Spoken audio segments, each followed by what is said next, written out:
Hello guys, gusto niyo ba mag-loan pero wala nang nagpapaloan sa inyo na kaibigan o kamag-anak o wala nang pupuntang Bombay dyan sa barangay nyo? Consider mo na rin ba ang mga online app o yung mga application na madali mo lapitan basta meron ka lang valid ID tulad ng driver license, SSS, UMID ID o kahit anong valid ID na meron ka. Mo na agad kung meron kang valid ID. Ayan ang number one kailangan mo para makapag-online loan. Next naman is dapat meron kang device syempre, cellphone. Kung Android ang gamit mo, punta ka lang sa Play Store at hanapin mo si Skyro. Kung iOS naman, punta ka sa App Store at hanapin mo rin si Skyro. Once na mahanap niyo si Skyro, i-install niyo yan o download. Hahanapan lang kayo ng requirements ni Skyro tulad ng valid ID, information nyo, details nyo. Tapos ma-provide nyo na yung mga details, valid ID, check nyo kung may offer sa inyo si Skyro.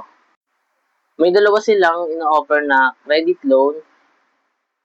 Itong isa is Skyro Credit and the next one is Skyro Product Loan. Sa Skyro Product Loan, in-store nyo lang siya magagamit. Physical store. Ito namang Skyro Credit, pwede natin yan i-convert into cash. Paano yung process natin dyan?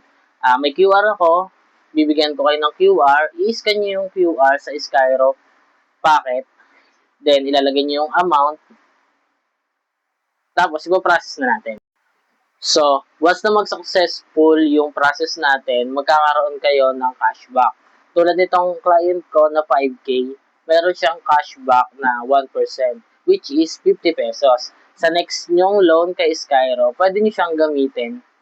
So, once you are interested na magpa-convert ng Skyro credit limit nyo, message nyo lang ako dito sa aking Facebook account, Saisomos. Message nyo lang ako, ito yung messenger ko, and ito naman yung Viber natin.